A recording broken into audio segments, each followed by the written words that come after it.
In Search of Darkness Part 2 is a 4+ hour sequel to the most celebrated 80s horror documentary in history, featuring 15 new interviews with the likes of Tom Savini, Robert Englund, Nancy Allen, Linnea Quigley, and over 40 returning favorites from Part 1, including John Carpenter, Sean S. Cunningham, Doug Bradley, and Barbara Crampton. Pre-order the documentary now and get a digital version of Part 1 for those who missed out. 3 posters, a collectible enamel pin, and your name listed in the credits. Just when you thought there was nothing left to say about 80s horror. Pre-orders end at midnight on Halloween. Follow the link in the description and join In Search of Darkness Part 2 today.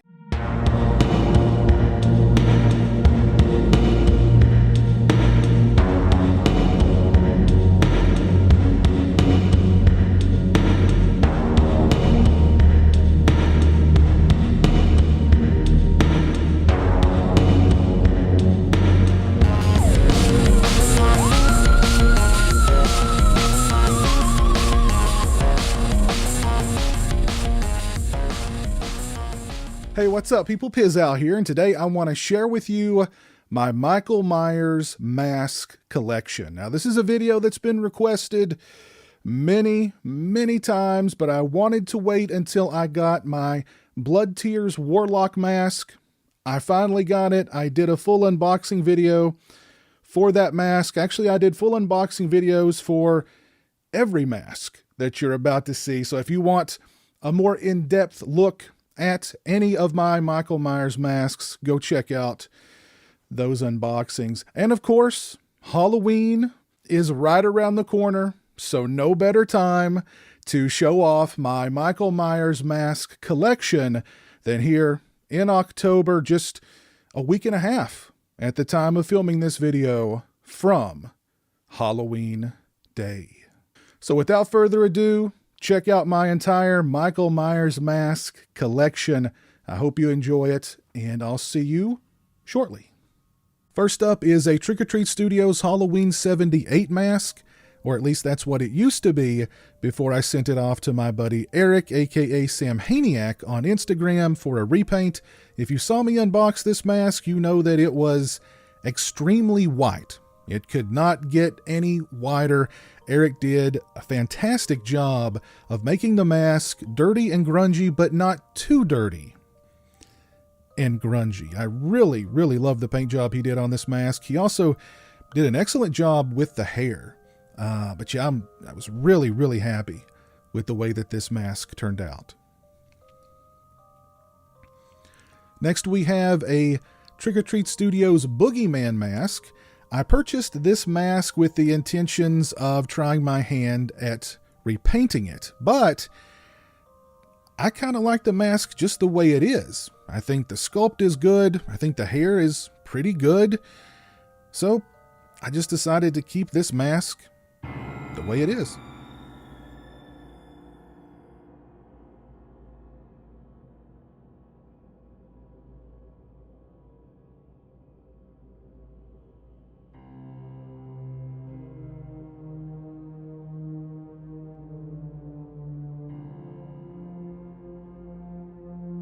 Next, we have the Cemetery Gate Productions Warlock. For years and years, I wanted a Warlock, and just a couple of years ago, I pulled the trigger and purchased one, and this bad boy has been the centerpiece of my Michael Myers mask collection ever since.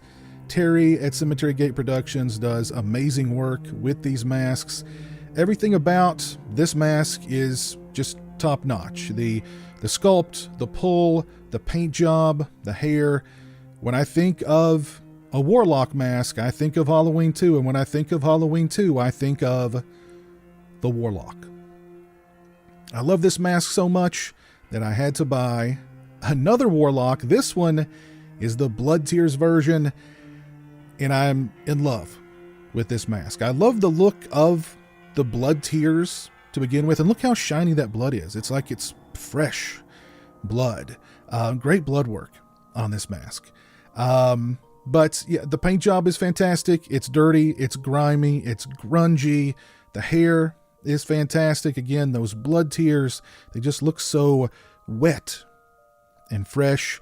I can't say enough about Terry Lambert over at Cemetery Gate Productions. These Warlock masks are just top of the line in my book.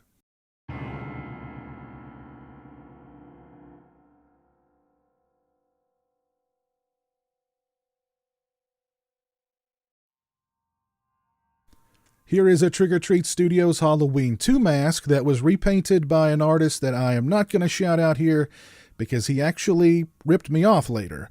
I sent him a Trick or Treat Studios Halloween 2 mask and some money with the intentions of him turning that mask into a Blood Tears mask, and he decided just to keep the money and keep the mask.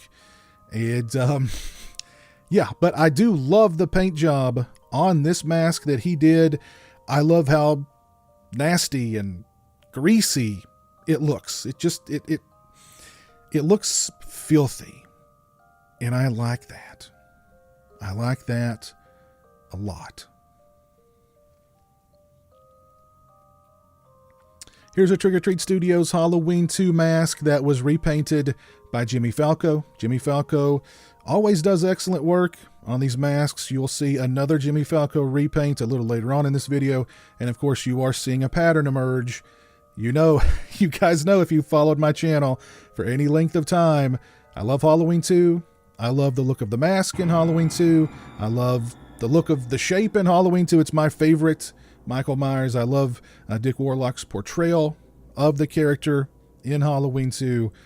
And yeah, this is just a great repaint by Jimmy Falco. Here is the Trick or Treat Studios Ben Tramer mask. And the Ben Tramer mask is just an oddity among Michael Myers masks. I mean, it's not even really a Michael Myers mask. It's a Ben Tramer mask. You've got that wild white hair. You've got the gray the gray mask itself, although in the movie it's kind of a shiny silver look. Here it's gray, but Ben Tramer, what can we say about Ben Tramer? Ben, you're missed. We'll never forget you. Rest easy now, pal. Here is a Trick or Treat Studios Halloween 2 mask. Yet another Trick or Treat Studios Halloween 2 mask. This one is just as it was the day I unboxed it. This was my very first Michael Myers mask. But this is a special one because as I pan around here to the other side of the mask, you will see that it is autographed by Dick Warlock. I got to meet Dick Warlock a few years ago at a convention. He couldn't have been any nicer. Such an awesome guy. He played one hell of a nasty Michael Myers in Halloween 2. But it's good to know that the actor who portrayed Michael Myers in Halloween 2 is such a nice guy. I can't say enough about him. He was really, really cool.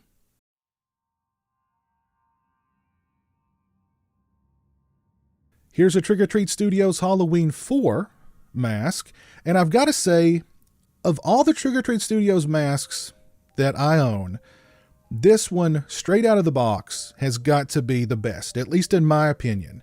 I like the sculpt. The paint job is perfectly fine with me. I love the dimply kind of stuff there on the mask. The eyes have mesh behind them. Yeah, to me, straight out the box, this has to be one of Trick or Treat Studios' best masks.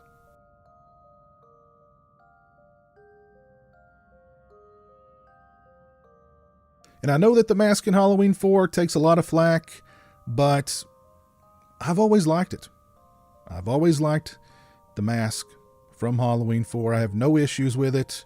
I'm spending a lot of time there on the mesh behind the eyes because I just think that's a nice touch. But yeah, the Trick or Treat Studios Halloween 4 Michael Myers mask. Now, I can't say the same about this mask. This is the Halloween 5 mask. This mask in particular is a Revenge of the Fifth sculpt that was painted by James Grimm. I bought it from James via a Facebook collectors group, and he did a good job with the paint job. It's a nice sculpt, but it's the Halloween 5 mask. It's interesting. It's a very interesting design. The little triangle around the nose, the hair. It's the Halloween 5 mask. And what can you say about the Halloween 5 mask that's not been said before? Most people hate it. I don't hate it. It's definitely one of my least favorite masks from the series. And here we have the Trick or Treat Studios version of the Halloween 5 mask. And it just kind of speaks for itself. There is mesh behind the eyes. The paint job, the sculpt, the hair, and oh my god, the hair on this thing. It's, and as if the mask didn't have enough problems, they put like herpes bumps on the corner of its mouth, for God's sake. This has to be the least attractive Trick or Treat Studios Michael Myers mask of them all. Here is a Trick or Treat Studios Halloween 6 mask that was repainted and rehaired by someone. I don't know who. I bought this mask off of eBay because I thought it looked really good, and the artist did do a fantastic job with the repaint. That is not the Trick or Treat Studios hair that came with the mask. That is new hair. And yeah, overall, I think this is a really nice repaint of the Halloween 6 mask.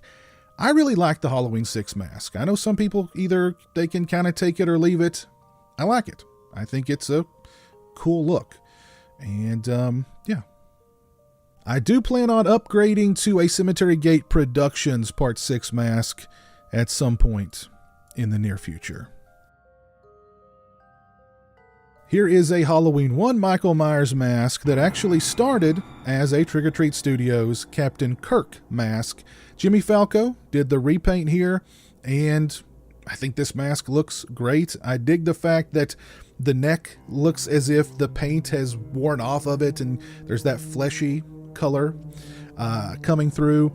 He also did the hair, very much the same way Tommy Lee Wallace did the hair for the mask in the first film. Just really nice paint job by Jimmy, and yeah, really cool Halloween 1 Michael Myers mask.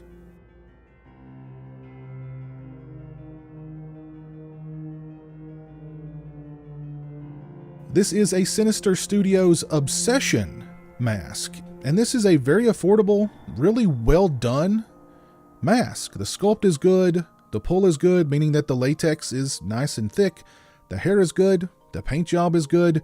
For the price, you really can't beat this mask from Sinister Studios.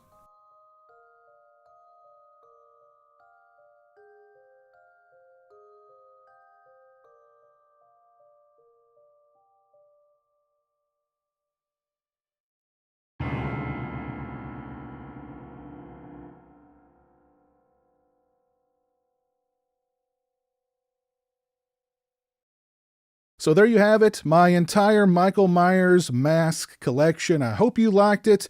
If you enjoyed this video, please leave it a thumbs up and share it on social media. If you're not following me on social media, those links are in the description. As always, thanks so much for watching. I really appreciate it. I hope you all out there are having a great, safe, healthy, happy, and horror movie filled Halloween season. Take care, and until next time, peace. A big thank you to all my awesome Patreon supporters. I appreciate your generosity and support of my channel. Become a patron today and join me for monthly live streams and have a say in what movies I review on my channel. Patreon.com/pizowell or follow the link in the description.